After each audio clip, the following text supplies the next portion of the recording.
بالله من الشيطان الرجيم بسم الله الرحمن الرحيم الحمد لله رب العالمين والصلاة والسلام على رسولنا محمد وعلى آله وصحبه أجمعين قال الله تبارك وتعالى في كتابه الكريم أعوذ بالله من الشيطان الرجيم بسم الله الرحمن الرحيم وقل للذين كفروا ستغلبون وتحشرون إلى جهنم وبئس المهاد sadakallahul azim.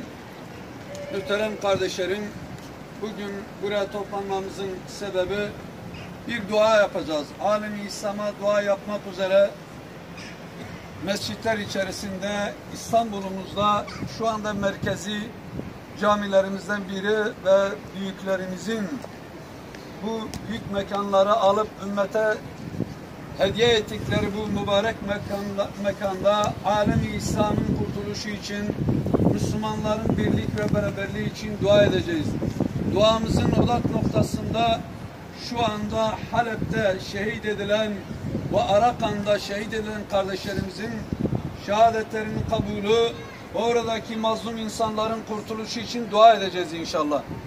Rabbim şu anda alem-i İslam içerisinde bulunan sıkıntı, bela ve musibetleri en kısa zamanda kaldırmak için, en kısa zamanda bunları defref ederek alem-i İslam'ın kendine geldiği gün ve ümmetin kendi inancına göre yaşadığı günü görmek için dua edeceğiz. Buyurun ellerimizi açalım.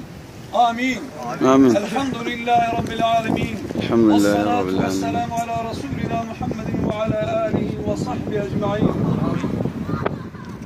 Allahümme Rabbena zalemna enfusena ve in tağfir lana ve terhamna lenekunenne minel khasirin. Amin. Rabbena la tec'al fitneten lillezine keferu Rabbena gfir lana Rabbena inneke ente